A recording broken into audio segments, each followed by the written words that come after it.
সূরাতুল বাকারা এর 29 নম্বর আয়াতে বলছেন বা'দা আউযু বিল্লাহি মিনাশ শাইতানির রাজীম।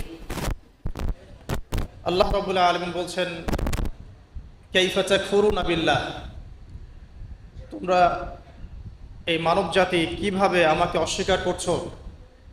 কাইফা তাকফুরুনা বিল্লাহ, তোমরা কিভাবে আল্লাহকে অস্বীকার করতে পারো, তোমরা কিভাবে আল্লাহর সাথে কুফরি করতে পারো। ওয়া কুনতুম আমওয়াতান, তোমরা সবাই ছিলে মৃত, আমরা সবাই ছিলাম মৃত। ফাআহইয়াকুম, অতঃপর আল্লাহ পাক তোমাদেরকে জীবিত করেছেন। সুম্মা ইউমীতুকুম, এই জীবনই শেষ জীবন নয়, এরপর তোমরা আবারও মৃত্যুবরণ করবে। সুম্মা ইউমীতুকুম সুম্মা ইউহয়ীকুম, মৃত্যুবরণের পর আবার তোমাদেরকে আমি জীবিত করব। সুম্মা ইলাইহি তুরজাউন, এবং অতঃপর তোমরা আমার দিকে, আল্লাহর দিকে ফিরে যাবে। সূরাতুল বাকারা এর 29 নম্বর আয়াতে আল্লাহ রাব্বুল আলামিন যা বলতে যাচ্ছেন তা হলো যে কিভাবে আমরা আল্লাহকে অস্বীকার করতে পারি, কিভাবে আমরা আল্লাহ রাব্বুল আলামিনকে অস্বীকার করতে পারি, তার অবাধ্য হতে পারি যখন আমরা ছিলাম মৃত। মানে আল্লাহ রাব্বুল আলামিন আগে সৃষ্টি করেছেন মৃত্যু, তারপরে জীবন। যেমনটা আল্লাহ পাক সূরা মুলকের 1 নম্বর আয়াতে বলেছেন তাবারাকাল্লাযী বিয়াদিহিল মুলক ওয়া হুয়া আলা কুল্লি শাইইন কাদির আল্লাযী খালাকাল মাউতা ওয়াল হায়াতা, আল্লাযী খালাকাল মাউতা ওয়াল হায়াতা, যিনি সৃষ্টি করেছেন মৃত্যু এবং জীবন। আল্লাহ পাক বলেননি আল্লাযী খালাকাল হায়াতা ওয়াল মাউতা, আল্লাহ বলছেন আল্লাযী খালাকাল মাউতা ওয়াল হায়াতা, যে আল্লাহ পাক মৃত্যু সৃষ্টি করেছেন তারপর সেখান থেকে জীবন সৃষ্টি করেছেন। কি জন্যে? লিয়াবলুয়াকুম আইয়ুকুম আহসানু আমালা, আল্লাহ পাক শুধু দেখতে চান যে দুনিয়ার জীবনে কে আমলে সর্বোত্তম। এই পরীক্ষাটা করার জন্য আল্লাহ রাব্বুল আলামিন জীবন এবং মৃত্যু সৃষ্টি করেছেন। আমরা এটাও জানি যে আল্লাহ রাব্বুল আলামিন যখন আমাদের মায়ের গর্ভে এই রূহটাকে পাঠিয়ে দেন, তার আগে আমরা একটা মাংসের পিণ্ড ছিলাম। আলাক, কোরআনের ভাষায় হচ্ছে আলাক, মানে জমাট বাঁধা রক্তপিণ্ড, এখানে কোনো প্রাণ ছিল না। এরপর আল্লাহ পাকের হুকুমে সেখানে দুজন ফেরেশতা আল্লাহর পক্ষ থেকে রূহ নিয়ে আসেন। যখন ভ্রূণের বয়স হয় 4 মাস 10 দিন, তখন সেখানে ভ্রূণের মধ্যে রূহটাকে ফুঁকে দেওয়া হয় এবং বাচ্চাটা নড়াচড়া শুরু করে। এর আগ পর্যন্ত কিন্তু বেবি নড়াচড়া করে না। এবার এই যে দুনিয়ার জীবনটা আল্লাহ পাক দিলেন, এই জীবনটা দেওয়ার পরে এর হায়াত হবে সর্বোচ্চ 60, 70, 80, 100, 200, 500, 1000 বছর। আল্লাহ পাক ভালো জানেন। আল্লাহ পাক বলছেন এই জীবনটাই তোমাদের একমাত্র জীবন নয়। তোমরা কিভাবে আল্লাহকে অস্বীকার করছো? তোমরা আগে মৃত ছিলে, ওই যে জমাট বাঁধা রক্তপিণ্ড ছিলে। সুম্মা ইউহয়ীকুম, এরপর আল্লাহ পাক তোমাদেরকে জীবন দিলেন, মানে দুনিয়ার জীবন আমরা পেলাম। এটাই চূড়ান্ত জীবন নয়। সুম্মা ইউমীতুকুম, তোমরা আবারও এরপর মৃত্যুবরণ করবে। ওই মৃত্যুর পরে আল্লাহ পাক বলছেন সুম্মা ইউহয়ীকুম, আবারও তোমাদেরকে আমি জীবন দিব। তার মানে 2টা জীবন, 2টা মৌত। আর শেষের জীবনের পরে আল্লাহ পাক বলছেন সুম্মা ইলাইহি তুরজাউন, এরপরে আল্লাহ পাক বলেননি যে আবারও জীবন দিব, আবার মৃত্যু দিব। শেষে গিয়ে আল্লাহ পাক বলছেন এরপর তোমরা আমার কাছে ফিরে আসবে। তার মানে কিয়ামতের মাঠে মৃত্যুকে জবাই করে দেয়া হবে। এটাও হাদিসে এসেছে, কিয়ামতের মাঠে যখন সমস্ত মানুষকে আল্লাহ পাক ওঠাবেন, হিসাব নিকেশ নেওয়া হবে এবং চুল ছেঁড়া বিশ্লেষণ করা হবে। যার ব্যাপারে নবী সাল্লাল্লাহু আলাইহি ওয়াসাল্লাম বলছেন একটা শিংওয়ালা ছাগল যদি একটা শিং ছাড়া ছাগলকে গুঁতো দিয়ে থাকে অন্যায়ভাবে, কিয়ামতের মাঠে আল্লাহ পাক ওই শিংহীন ছাগলকে শিং দিয়ে বলবেন তুমি গুঁতা মেরে এখন প্রতিশোধ নাও। মানে বিচারটা এতটাই সূক্ষ্ম হবে। এরপর আল্লাহ পাক মৃত্যুকে হাজির করবেন একটা প্রাণীর রূপে, একটা পশু বা একটা প্রাণীর রূপে মৃত্যুকে ডেকে আনা হবে এবং একে জবাই করে দেওয়া হবে। মানে মৃত্যুকেও মৃত্যুবরণ করতে হবে। আমি কি বোঝাতে পারছি? এতে করে কি হবে? জান্নাতীদের উৎফুল্ল যে মেজাজ, যে খুশি, এটা আরও বেড়ে যাবে। কারণ তারা বুঝতে পারবে যে এরপরে আর কোনো মৃত্যু নাই, আমরা অনন্তকাল জান্নাতে থাকবো ইনশাআল্লাহ। আর যারা জাহান্নামী, তাদের আক্ষেপ, দুঃখ, কষ্ট, যন্ত্রণা আরও বেড়ে যাবে। কারণ তারা বুঝতে পারবে কাশ যদি মৃত্যু হতো, জাহান্নামে আযাব ভোগ করে মরে যেতাম, মাটি হয়ে যেতাম। সূরা নাবার শেষের দিকে পড়ে দেখবেন, ইয়া লাইতানি কুনতু তুরাবা, হায় আমি যদি আজকে মাটি হয়ে যেতাম। ঠিক আছে, সূরা ফুরকানে আল্লাহ পাক বলছেন, তোমরা একটা মৃত্যুকে ডেকো না, বহু মৃত্যুকে ডাকতে থাকো। জাহান্নামীরা মৃত্যুকে ডাকতে থাকবে কিন্তু মৌত হবে না। তো মৃত্যুকেও মৃত্যুর স্বাদ গ্রহণ করতে হচ্ছে। আল্লাহ পাক সূরা বাকারা 29 নম্বর আয়াতে আমাদেরকে একটা জীবন এবং সৃষ্টি দর্শন দিয়েছেন এখানে। এটা হচ্ছে একটা সৃষ্টি দর্শন বা জীবন দর্শন বলতে পারি আমরা। কি সেটা? যে আমরা এখানে কেউ চিরস্থায়ী নই, আমরা একসময় পৃথিবীতে ছিলাম না, একসময় থাকবো না, মাঝখানে একটা সংক্ষিপ্ত সময় আমাদের হাতে আছে। এই সময়টুকুর মধ্যে আমাদের আসবে শৈশব, আমাদের কৈশোর, আমাদের যৌবন, আমাদের বার্ধক্য। এই সময়টুকুর মধ্যেই আমাদের পড়াশোনা, আমাদের রুজি রোজগার, আমাদের পরিবার, আমাদের ব্যবসা বাণিজ্য, আমাদের ইলমি অঙ্গন, আমাদের মুআমালাত, ঠিক আছে, আমাদের আমলের জিন্দেগি, এই সব কিছু এই সময়টুকুর মধ্যেই। লিনাবলুয়াকুম আইয়ুকুম আহসানু আমালা, আল্লাহ পাক এই সময়ের মধ্যে আমাদেরকে একটা পরীক্ষা করছেন যে আমরা আমলের দিক থেকে কে সর্ব উত্তম হতে পারে। এই আয়াতটাও খেয়াল করবেন, আল্লাহ পাক বলেননি যে আমলে কে ভালো।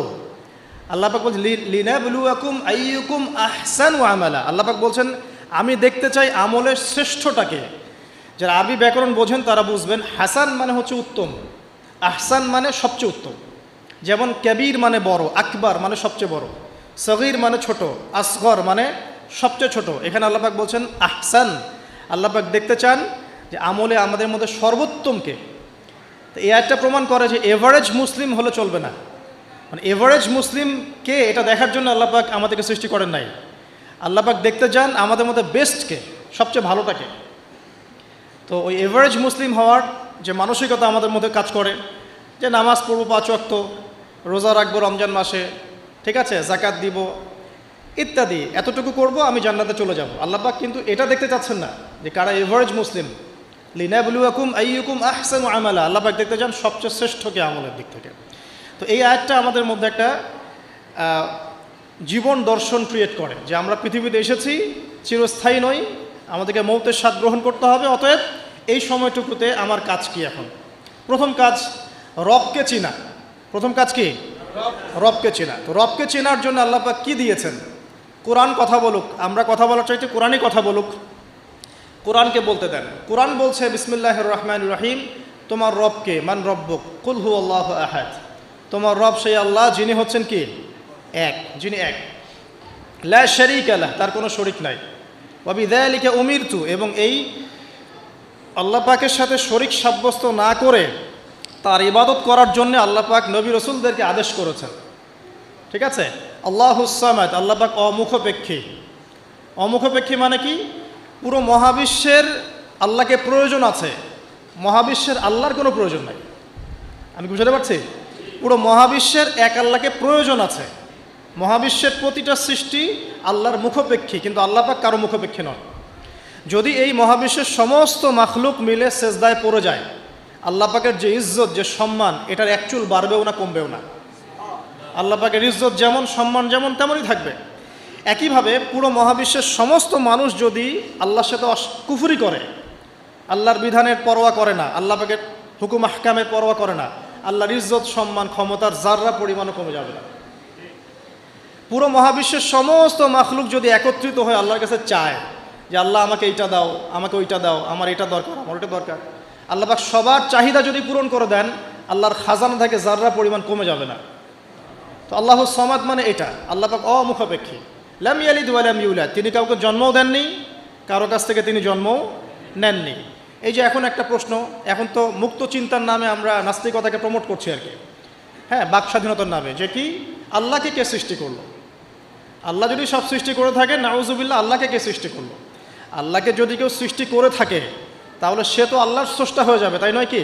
নাউজুবিল্লাহ। তাহলে এভাবে পিছনে যেতে যেতে তো একটা জায়গায় শেষ হতে হবে। একটা, আমরা যখন ফিলোসফি পড়েছিলাম, একটা তত্ত্ব ছিল, তার নাম হচ্ছে কার্যকারণ তত্ত্ব। কার্যকারণ তত্ত্ব মানে হচ্ছে প্রত্যেকটা কাজের পিছনে একটা কারণ থাকে। ঠিক আছে, এই যে ব্যথা হচ্ছে কেন? কোন একটা কারণ আছে। জ্বর কেন? একটা ভাইরাস আছে। মানে প্রত্যেকটা বিষয়ের পিছনে একটা কারণ আছে। তো এই কারণ যদি আপনি সার্চ করতে যান, এটা কেন? এই কারণে। ওইটা কেন? এই কারণে। ওইটা কেন? ওই কারণে। এই করতে করতে করতে আপনাকে একটা জায়গায় গিয়ে থামতে হবে। আর সেই মহান সত্তার নাম কি? আল্লাহ। এটা আমরা বিশ্বাস করি। এখন আপনি যতই প্রশ্ন করেন এভাবে, আপনি কোনো কুলকিনারা পাবেন না। এই জন্য নবী সাল্লাল্লাহু আলাইহি ওয়াসাল্লাম বলেছেন, যখনই তোমাদের মধ্যে এই চিন্তা আসবে যে আল্লাহ পাক সব কিছু সৃষ্টি করেছেন, তাকে আবার কে সৃষ্টি করলো, তখন আউযু বিল্লাহি মিনাশ শাইতানির রাজিম পরে বাম দিকে 3 বার থুতু ফেলবে। তাহলে শয়তানের ওয়াসওয়াসা তোমার মধ্য থেকে কেটে যাবে, কারণ শয়তান এই চিন্তাটা তোমার মধ্যে দিয়েছে। যেই শয়তান এই চিন্তা আপনার মধ্যে দিয়েছে, ওই শয়তান কিন্তু নাস্তিক নয়। আমি কোরআন থেকে প্রমাণ করছি, শয়তান কিন্তু আস্তিক। যখন শয়তানকে বের করে দেওয়া হচ্ছে জান্নাত থেকে, ওই যে সেজদা না করার কারণে, শয়তান বলেছে রব্বি আনজিরনি ইলা ইয়াউমি ইউবআসুন। শয়তান আল্লাহকে বলছে রব্বি, হে আমার রব, আনজিরনি, আমাকে অবকাশ দিন, ইলা ইয়াউমি ইউবআসুন, সেই দিন পর্যন্ত যেদিন সবাইকে পুনরুত্থিত করা হবে। মানে এখানে শয়তান আল্লাহকে রব বলে ডাকছে, বুঝতে পারছেন না? শয়তান আল্লাহকে বলছেন রব্বি, হে আমার রব। তাহলে শয়তান কি আস্তিক না নাস্তিক? অথচ শয়তান পৃথিবীতে এসে চ্যালেঞ্জ নিয়েছে যে সে পুরো মানব জাতিকে জাহান্নামে নিয়ে যাবে। আর আল্লাহ পাক বলছেন আমার মুখলেস বান্দাদের তুমি কোনো ক্ষতি করতে পারবে না। আবার শয়তান চ্যালেঞ্জ করছে, আমি ডান দিক থেকে আসবো, বাম দিক থেকে আসবো, সামন থেকে আসবো, পিছন থেকে আসবো, ওয়ালা তাজিদু আকসারহুম শাকিরিন। আল্লাহ, আপনি বেশিরভাগকেই শুকরগুজার পাবেন না, যেটার বাস্তব প্রতিফলন আমরা এখন দেখছি। বেশিরভাগ মানুষ নামাজ পড়ে না, বেশিরভাগ দেখবেন রোজা রাখে না, বেশিরভাগই দেখবেন কোরআন পড়তে জানে না, ম্যাক্সিমাম সুদ খাচ্ছে, ম্যাক্সিমাম জেনা করে, মেজরিটি সংখ্যক মানুষ কিন্তু আল্লাহর বিধানের পরোয়া করছে না। অল্প কিছু মানুষই আল্লাহর বিধানের পরোয়া করছে। এই কথাও আল্লাহ কোরআনে বলেছেন, ওয়া কলিলুম মিন ইবাদিয়াশ শাকুর, আমার শুকরগুজার বান্দার পরিমাণ হবে কি? খুব কম। এমনকি নবী সাল্লাল্লাহু আলাইহি ওয়াসাল্লাম হাদিসে বলেছেন যে আমার উম্মতের মধ্যেই 73টা দল হয়ে যাবে। কয়টা? তার মধ্যে 72টা দল জাহান্নামে যাবে, নাউযুবিল্লাহ। আর মাত্র একটা দল যাবে জান্নাতে, যার ব্যাপারে নবীজি বলছেন মা আনা আলাইহি ওয়া আসহাবি, আমি যার উপরে আছি এবং আমার সাহাবীরা যার উপরে আছে। মানে পৃথিবীর যে কোনো জায়গার মানুষ, যে কোনো দেশ, যে কোনো ভাষা, যে কোনো রং বর্ণ ইত্যাদি, তার ঈমান, তার আকীদা, তার আমল যদি নবী এবং সাহাবীদের সাথে মিলে যায়, ইনশাআল্লাহ তাআলা সে জান্নাতে যাবে। এটার জন্যে একটা দল খুলে সবাইকে ওই দলের ফর্ম পূরণ করতে হবে জরুরি না। এটা ঈমানের ব্যাপার, আকীদা আমলের ব্যাপার। যে কোনো জায়গার মানুষ যদি আল্লাহ এবং তার রাসূল এবং তার সাহাবীদের মানহাজ ফলো করে, ইনশাআল্লাহ তাআলা সে জান্নাতে যাবে। আল্লাহ পাক আমাদেরকে তৌফিক দান করুন, আমিন। তো এখানে বলছিলাম একটা বিষয়,